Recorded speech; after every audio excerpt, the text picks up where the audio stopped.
Hola, yo soy el doctor Fernando Pérez Galaz. Bienvenido a otro episodio de Bariatría Pro.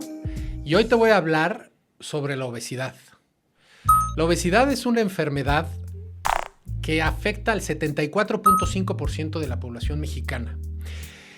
El 37% de los adultos mexicanos tienen obesidad y esta se define como el índice de masa corporal arriba de 30. ¿Cómo sacas tu índice de masa corporal? Muy fácil, peso entre talla al cuadrado. Si ese número te da arriba de 30, tienes diagnóstico de obesidad. Esto, quiero decirte que existe un incremento de más del 58% en las últimas dos décadas. En 20 años, este problema ha crecido el 58%. Solamente el 4% de los pacientes que viven con obesidad reciben un tratamiento médico. 4 de cada 100 personas que viven con obesidad reciben tratamiento médico. Y solamente 1% de todos estos pacientes reciben tratamiento quirúrgico. Estos son datos que realmente nos hacen reflexionar. Y quiero decirte una cosa, la obesidad no es una enfermedad del peso. Es una enfermedad producida por el aumento de grasa en el cuerpo. En el cuerpo hay dos tipos de grasa, la grasa visceral y la grasa subcutánea. La grasa subcutánea es cualquier grasa que tú te llegues a tocar, la grasa, el cachete, la lonja, la que tú te toques. La grasa visceral es la grasa que se va colectando dentro de los órganos, en todos los órganos, en el cerebro, atrás de los ojos, en la tiroides, en el corazón, en los pulmones. Y mayormente se colecta en el centro del abdomen. ¿Por qué? A diferencia del tórax y el cráneo, donde los órganos están contenidos por hueso, los órganos del abdomen están contenidos por un músculo, una faja abdominal. Entonces, por eso tenemos más elongación, digamos, o más capacidad dentro del abdomen. Ahora, las células de grasa, el adipocito, cuando se va llenando de grasa y va creciendo su tamaño, empieza a secretar hormonas inflamatorias. Normalmente el adipocito secreta hormonas adiponectinas que son buenas, ¿no? Pero cuando este órgano se empieza a llenar de grasa, deja de secretar hormonas buenas y empieza a secretar hormonas inflamatorias. De ahí que la base de esta enfermedad, de la obesidad, que no es una enfermedad de peso, es el incremento de un estado inflamatorio, que esto va generando que empiece a haber daños en distintas áreas del cuerpo. El principal órgano que se afecta, o uno de los principales y de los primeros que se afecta, es el hígado. El hígado hace una cosa que se llama hígado graso, que es la acumulación excesiva de grasa dentro del hígado, y entonces este hígado necesita más insulina para trabajar. Como necesita más insulina para trabajar, tu hígado le dice a tu páncreas, échame más insulina. Y entonces tu páncreas avienta más insulina, pero como tu cuerpo no necesita tanta insulina, genera una cosa que se llama resistencia a la insulina. Y de ahí se empiezan a generar distintos círculos viciosos, porque como tengo hígado graso, necesito más insulina, pero como tengo más insulina, genero resistencia a la insulina, pero como genero resistencia a la insulina, necesito más insulina. Y entonces empieza un círculo vicioso que se va retroalimentando. El resultado de tener exceso de insulina en el cuerpo es que también haya aumento de grasa intraabdominal. La obesidad se asocia con diferentes manifestaciones y las podemos dividir en metabólicas, mecánicas y mentales. Dentro de las metabólicas, la más frecuente es, o donde empieza todo, es el hígado graso. Prediabetes, diabetes, 8.5 de cada 10 pacientes que viven con diabetes en nuestro país es consecuencia de obesidad. Pero hay otras manifestaciones metabólicas como apnea del sueño, neumopatías, enfermedades cardiovasculares, hipertensión, infartos, gota, en fin, cáncer. Los 3 cánceres que más han crecido en los últimos años en México son relacionados a obesidad. ¿Cuáles son? El cáncer hepático, el cáncer gástrico, el cáncer de colon y el cáncer de mama. Después vamos a las mecánicas. Las mecánicas, ahí sí tiene que ver el peso. Están dolores articulares, hernias de disco, degeneraciones articulares en la cadera, en fin.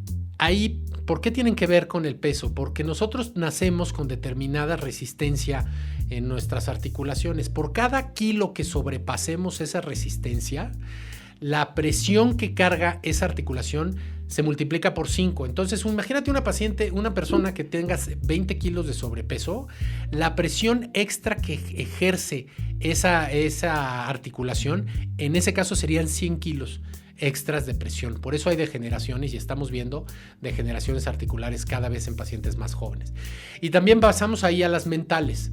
En obesidad hay ansiedad, hay depresión como causa, pero también como consecuencia. Los pacientes que viven, las personas que viven con obesidad, muchas veces se acompaña de un nivel de estrés elevado, de ansiedad y depresión producida por esta enfermedad.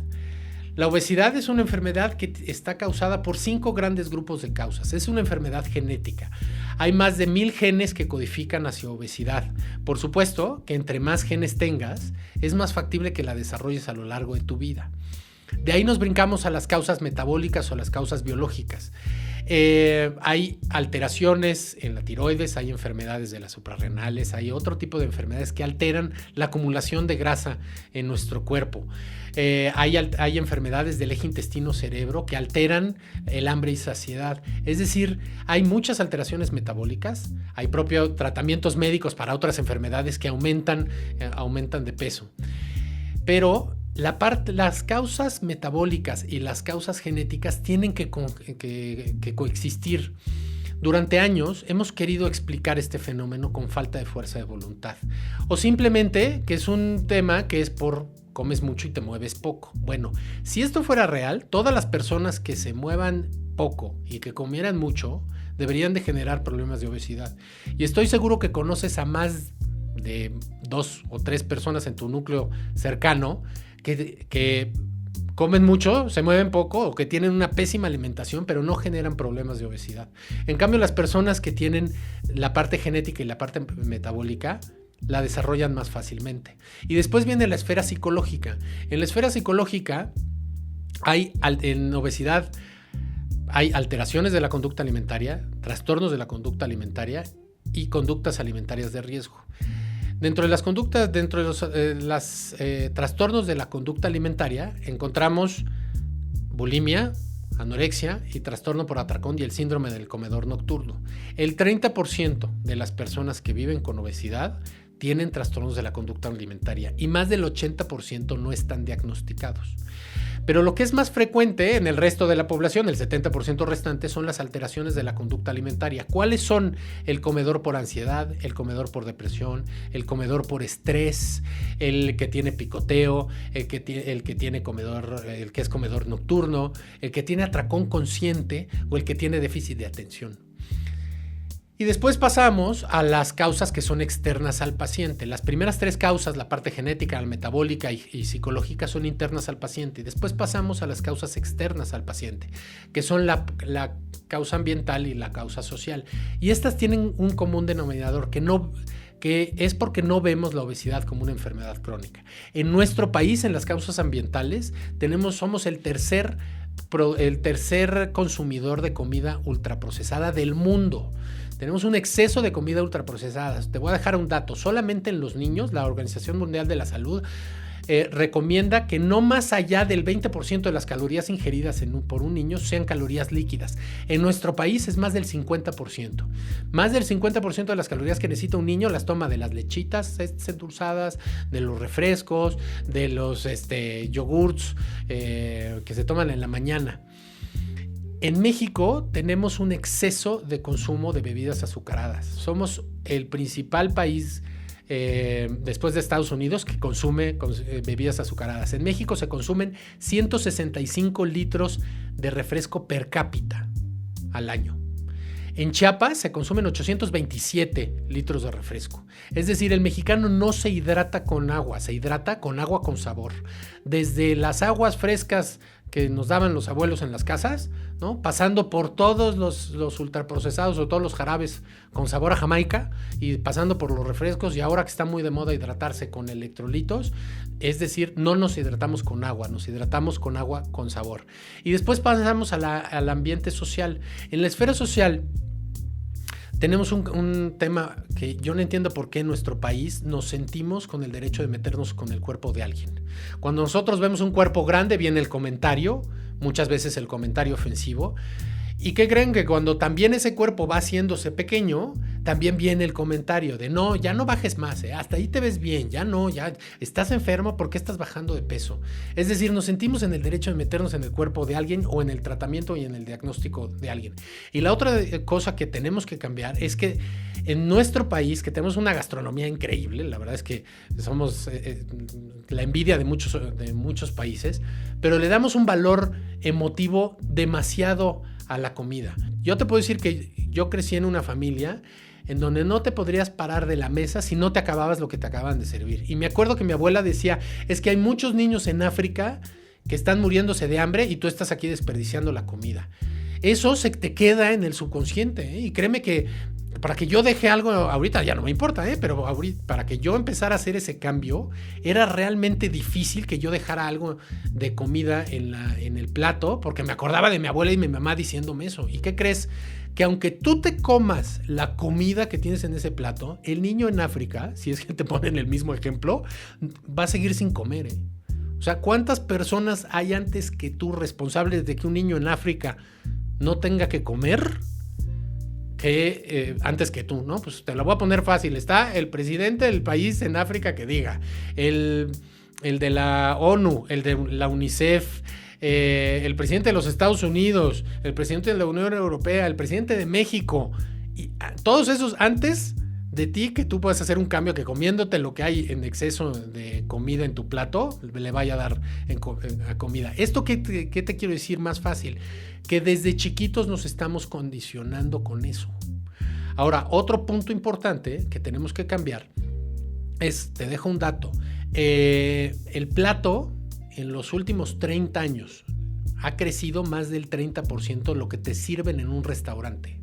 Lo que servían, por ejemplo, en un restaurante de Sanborns o en alguno de esos que ibas a desayunar en los años 70, el día de hoy ha crecido un 30% más.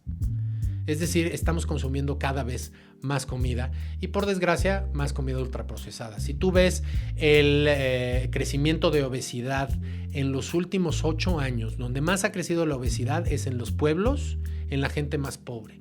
Y esto tiene que ver porque la gente está dejando de consumir dieta mesoamericana o dieta de la milpa por consumir comidas ultraprocesadas.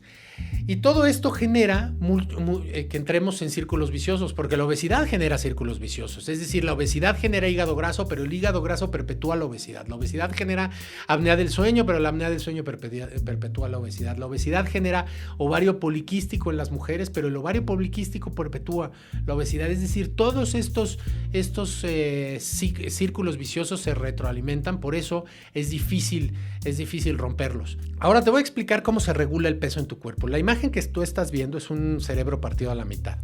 La parte de más arriba del cerebro, la corteza cerebral, es donde tenemos las funciones mentales más modernas. El amor, el pensar, la matemática, las emociones. La parte del centro, donde te estoy señalando, es donde puedes ver las funciones mentales más primitivas. Aquí, en el hipotálamo, en el núcleo arcuato, se encuentra el centro regulador del hambre y saciedad. Allí hay núcleos de neuronas que producen hambre y núcleos de neuronas que producen saciedad. Estas se comunican a través del nervio vago con el intestino, la grasa, el páncreas y el estómago. Y esto, a través de un sistema bien complejo, que se conoce como el eje intestino-cerebro, regulan hambre y saciedad. Aquí, por ejemplo, los adipocitos, que es la célula de grasa, cuando el adipocito va creciendo y aumenta su volumen, empieza a secretar una hormona que se llama leptina. La leptina viaja por el torrente sanguíneo, cruza la barrera hematoencefálica, se le mete al cerebro y va al cerebro, al núcleo arcuato, a decirle que a regular saciedad, es decir, genera saciedad. ¿Por qué? Porque ya no necesito buscar más energía. Ahora, el hambre es un sentimiento mediado por hormonas. Tú no puedes desear tener hambre. Y lo más importante es que tú no puedes desear no tenerla. Y el que no te crea, te invito a que hagas este ejercicio. Hoy no comas hasta tener hambre. Hasta que realmente tengas hambre. Y si te dan las 10 de la noche y no te da hambre, pues espérate hasta el día siguiente. El chiste es que sientas tu hambre.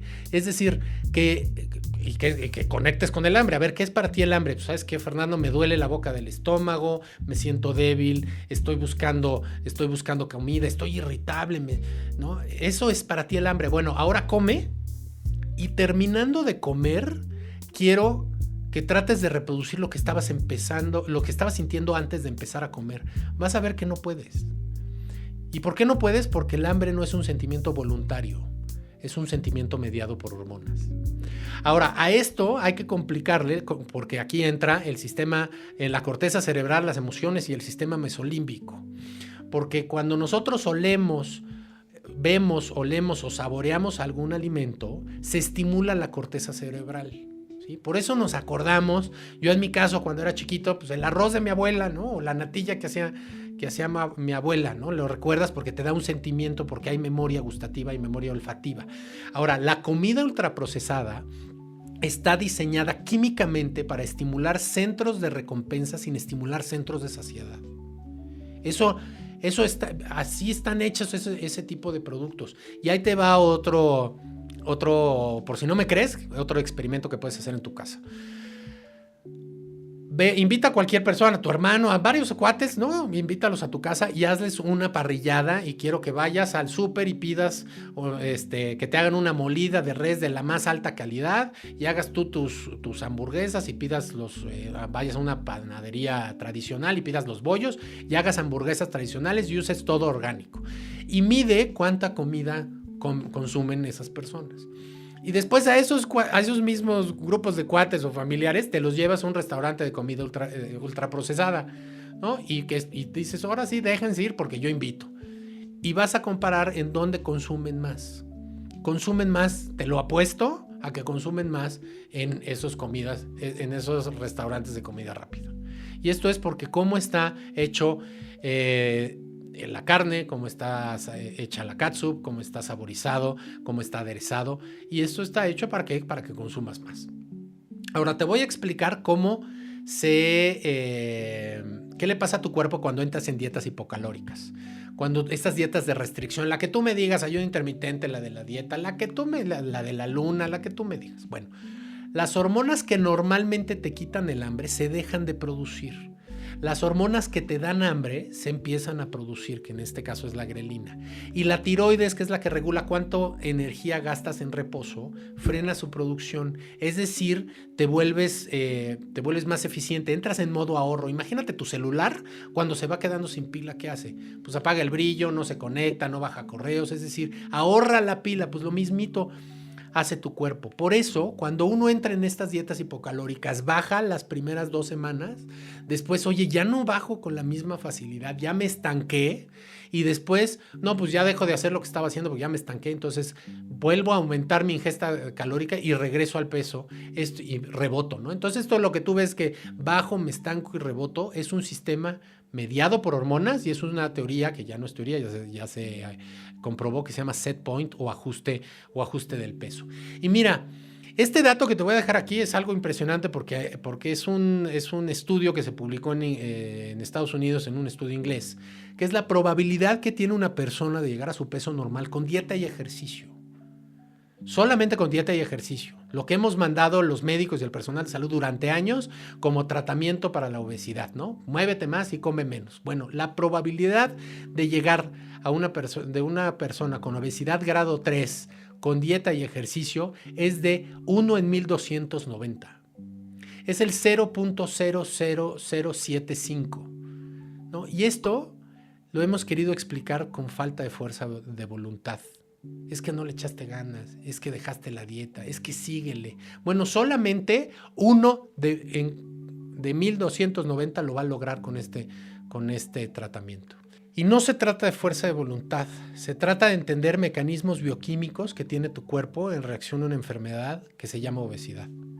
Y todo lo que te expliqué está aquí. En el centro de esta imagen, ahí está el come menos y muévete más, el balance de energía. Pero vean todos los factores, y como espagueti, que se ve todos los factores que tienen que involucrarse, ¿no? Tiene que ver en qué municipio vives, qué acceso a salud tienes, en qué nivel socioeconómico tienes, qué experiencias de vida, la producción, las políticas públicas en cuestión de alimentación ultraprocesada en tu país. Es decir, todos los factores influyen, y no solamente el gasto de energía individual que tiene una persona. Y este es el tratamiento de la obesidad. Los 3 pilares del manejo de la obesidad que soportan nutrición y actividad. Estas son las guías canadienses de la obesidad, que son las que nosotros utilizamos este modelo aquí en Gastrobariátrica. Fíjate que no dice dieta y ejercicio, es nutrición y actividad. ¿Por qué dieta y ejercicio no? Porque simplemente de pensarlo así, dieta implica restricción y temporalidad. A ver, Fernando, ¿qué me quitas y cuánto tiempo? O a ver hasta cuánto tiempo lo aguanto. Por eso hay que entender una cosa, la nutrición, tú requieres una nutrición distinta a mí porque tienes un metabolismo distinto a mí. Y una persona que tiene sobrepeso y obesidad tiene que tener una nutrición acorde a él, a su edad, a su sexo y a su propio metabolismo. No es lo mismo la nutrición que puedes tener a los 15 años con el gasto energético de un niño de 15 años o a la que yo tengo que tener casi a los 50 años. Entonces, cada uno tiene que modificar su nutrición a lo largo de nuestra vida. No se trata de satanizar ningún grupo de alimento, pero sí se trata de privilegiar otro sobre otro, ¿no? Y en cuestión de la actividad se divide en tres. Uno es romper el sedentarismo. Vivimos en un ambiente sedentario, tenemos una epidemia de sedentarismo en el mundo. Podemos estar hoy sentados, tú que me estás viendo en YouTube, puedes estar sentado desde las 8 de la mañana hasta las 11 de la noche arreglando problemas por todo el mundo, porque podemos tener conferencias por todo el mundo y estar haciendo operaciones por todo el mundo, pero no nos movemos de nuestro asiento. Entonces tenemos un problema de sedentarismo importante en todo el mundo y más en nuestro país, con los traslados que tenemos en esta ciudad que es tan caótica, por ejemplo en la Ciudad de México. Entonces, uno es romper el sedentarismo. Tenemos que hacer entre 5 y 10 mil pasos al día diario, de lunes a domingo. Tu cuerpo no sabe si es lunes, si es martes, si es miércoles, si es domingo. Tienes que ser de 5 a 10 mil pasos diarios. Ese es el primero. Lo segundo es mantenerse activo durante el día. Dejar tu coche lo más lejos posible para que entonces tengas que caminar un poco más a tu centro de trabajo, subir y bajar escaleras, usar lo menos posible el elevador. Si llevas más de una hora, hora y media sentado, pararte y hacer pausas activas. Hay muchos videos que puedes ver cuáles son las pausas activas, estiramientos, flexiones, sentadillas que puedes hacer en tu propio cubículo, ¿no? Para mantenerte activo. Que esto no es ejercicio, es simplemente mantenerte activo. Y el tercero es el ejercicio. El ejercicio, para que tu cuerpo lo metabolice como ejercicio o lo sienta como ejercicio, tiene que tener 4 características: ritmo, intensidad, duración y frecuencia. Pero la más importante, que es la que no viene en libros, es que tiene que ser divertido. Porque si no es divertido, no es sostenible a largo plazo. Entonces, ¿ves lo que antes mandábamos como tratamiento? Tienes que hacer dieta y ejercicio. Entonces, primero te mando en unas dietas restrictivas y si no bajas de peso, te vuelvo a restringir más. Y después te recomiendo que vayas a hacer ejercicio. Oiga, doctor, ¿y qué ejercicio hago? Pues fíjate que nadando se pierden muchas calorías. A nadar, a mí en lo personal, se me hace la actividad más aburrida del universo, ¿no? O ve todas las barreras que tiene que romper una persona. Pues me tengo que meter a un club, me tengo que despertar más temprano o dormirme más tarde. Ve todo lo que tiene que romper una persona para lograr cumplir las recomendaciones del médico de dieta y ejercicio. ¿Esto qué nos ha enseñado a lo largo del tiempo? Que son recomendaciones insostenibles a largo plazo. Y entonces, ¿esto qué genera? Genera acciones de todo o nada. O lo hago todo, ¿no? Ay, sí, ahora sí es enero y entonces ahora sí lo quiero hacer y entonces me dedico a nadar y me dedico a comer poco y ahí le voy echando todas las ganas del mundo, pero ya es febrero y ya estoy hasta acá porque ya no se mueve la báscula y entonces lo dejo de hacer. Esto hace las interminables ciclos de pérdida, de ganancia, pérdida, reganancia, pérdida y los ciclos de dieta que no son recomendables. Ahora, ¿qué lo sostiene? La terapia psicológica, la terapia farmacológica y la cirugía bariátrica, y todo es al mismo tiempo. Hay que recordar una cosa: la obesidad es una enfermedad que se traza, que se traza a lo largo de la vida. Absolutamente nadie nace con obesidad. Sí hay niños macrosómicos, pero hay bebés macrosómicos, pero no se catalogan como obesidad. Sino la obesidad va siendo un fenómeno que se va creando a lo largo del tiempo, ¿sí? Entonces, tenemos que tener esta evaluación, y esto que lo que te digo se llama historia del peso.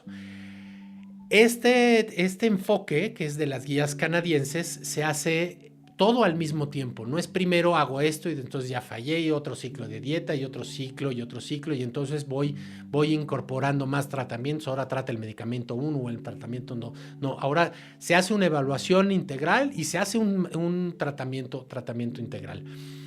Ahora, De acuerdo a la intervención, son los porcentajes de pérdida de peso. Los cambios en el estilo de vida.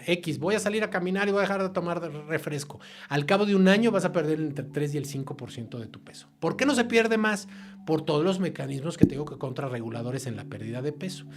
Dietas de muy bajas calorías. La que me digas. En estudios grandes hay pérdidas de entre 6 y el 10%.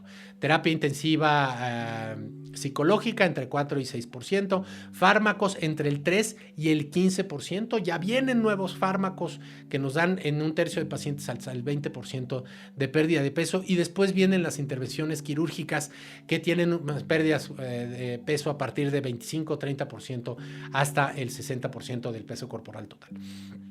Ahora, este es el estómago. El estómago es una bolsa de músculo y tiene una curvatura mayor y tiene una curvatura menor. El estómago no absorbe alimento, el estómago absorbe agua y alcohol. El estómago procesa el alimento que nosotros comemos para que sea el intestino el que le absorba los nutrientes. Estómagos que han crecido más y que son estómagos que tienen mayor capacidad que otros y son estómagos que producen más hormona de hambre que se produce en el fondo gástrico. En esta porción del estómago hay unas células fúngicas que producen esta hormona que se llama grelina. La grelina viaja al cerebro y esa es la que te dice que tengo hambre. Entre más grande sea tu estómago, probablemente vas a secretar más grelina y tendrás más hambre. ¿Cuáles son los procedimientos quirúrgicos que hacemos? Lo que te estoy poniendo aquí es la manga gástrica. El estómago tiene una curvatura mayor y tiene una curvatura menor y lo que hacemos en la manga gástrica es cambiarle la forma al estómago. En vez de ser una bolsa, pasa a ser un tubo. Y entonces hay 3 efectos que esta cirugía produce. La primera es que el tamaño, no cabe lo mismo en una bolsa que en un tubo, ¿no? La capacidad disminuye de 1 litro a 200 mililitros, o 1 litro, 1,5 litros a 200 mililitros. El segundo es que las células del fondo gástrico que producen grelina las quitamos del cuerpo. Entonces, por consecuencia, no hay hambre. De forma transitoria, más o menos unos 4 o 6 meses. Porque fíjate, el cuerpo es tan inteligente que cuando se da cuenta que estás bajando y está perdiendo grasa y sus depósitos de energía y no tienes hambre, pues entonces le dice a otras hormonas en tu cuerpo que empiecen a producir grelina. Y la tercera es que como se pierde esta parte de la bolsa y el alimento no se queda dando vueltas, entonces el estómago tiene que trabajar más rápido para que lo pueda procesar. Es una cirugía laparoscópica, por supuesto no es una cirugía abierta, se hace con accesos de mínima invasión. Y esto es lo que nosotros quitamos. Aquí puedes ver cómo queda el estómago, ¿sí? Lo que yo traigo en las manos es un estómago en manga, lo que nosotros quitamos, y del otro lado de la imagen puedes ver el estómago, cómo queda, la capacidad del estómago, cómo queda y la forma en tubo de cómo queda. Y este es el bypass gástrico. En el bypass gástrico nosotros hacemos, aparte de reducir el tamaño del estómago, tomamos el intestino medio, medimos el intestino y tomamos el intestino medio a más o menos entre 100 y 150 centímetros, lo dividimos y ese intestino lo unimos al estómago pequeño, al estómago o reservorio gástrico. De tal forma que la comida, en vez de irse a la primera porción del intestino, viaje directamente a la tercera porción del intestino. ¿Esto qué produce? Esto produce muchos cambios hormonales en el cuerpo y produce una gran pérdida de peso. Este procedimiento, por ejemplo, se lo recomendamos a pacientes con obesidad extrema o pacientes que tengan reflujo grave o pacientes que ya tengan diabetes mellitus, porque este cambio que hacemos en la arquitectura intestinal lo que produce es que se secrete una hormona que se llama GLP-1, que el GLP-1 va a ayudar a que el páncreas produzca más insulina y que esta insulina funcione mejor en el cuerpo. Ahora, los efectos que hace esta cirugía en el tracto intestinal no solamente es porque reducen el tamaño del estómago, sino hay cambios en las hormonas que secretan el propio estómago y el intestino. En el caso del estómago se disminuye la secreción de grelina, quitamos la secreción de grelina, y en el caso del bypass además hay un aumento de secreción de GLP-1, que es una hormona que lo que hace es que aumente la secreción de insulina, que tu páncreas produzca más insulina, es decir, que crezcan las células beta del páncreas y que haya un mejor aprovechamiento de esa insulina por parte del hígado. Y también hay aumento de una hormona que se llama péptido Y, que lo que genera es aumento de saciedad y disminución del apetito. Y la cirugía no es solamente el único tratamiento. Recordemos este modelo. Este es el tratamiento de la obesidad. Nutrición y actividad. Y hay pacientes que me dicen, bueno, doctor, y si no me opero, ¿qué tengo que hacer? Nutrición y actividad. Y si me opero, ¿qué tengo que hacer? Nutrición y actividad. Porque todos lo tenemos que hacer. ¿Y qué lo sostiene? La terapia psicológica, la terapia farmacológica y la cirugía bariátrica.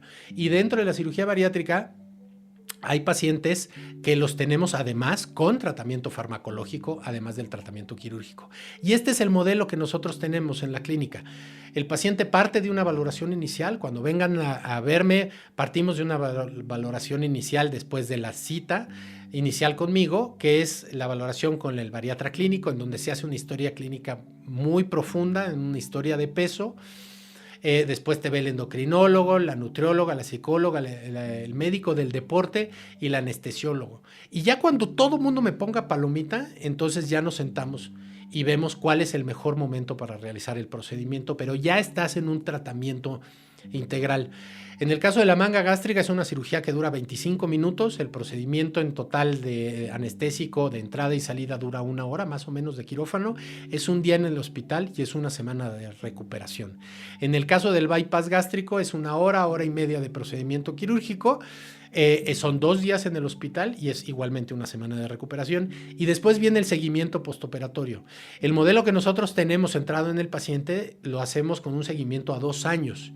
Es decir, durante la primera semana te vemos 1 vez a la semana, durante el primer mes te vemos 1 vez a la semana, el segundo mes te vemos 1 vez cada 15 días y a partir del tercer mes es una visita mensual hasta llegar a los 12 meses. Y a partir del segundo año es una visita cada 3 meses para ir evaluando que vayas teniendo una buena pérdida de peso y sobre todo que esa pérdida de peso sea pérdida de grasa, que no se pierda músculo, que se proteja el músculo, que estés manejando bien el estrés, que estés durmiendo bien, que estés teniendo una buena alimentación y que estés teniendo una buena actividad física. Todo esto es lo que evaluamos de forma continua junto con todo mi equipo. Y este es justo lo que hacemos aquí en Gastrobariátrica. Aquí tratamos integralmente la obesidad. Tenemos diferentes especialistas, tenemos diferentes tratamientos y no solamente el tratamiento quirúrgico, así que te invito a que vengas a visitarnos.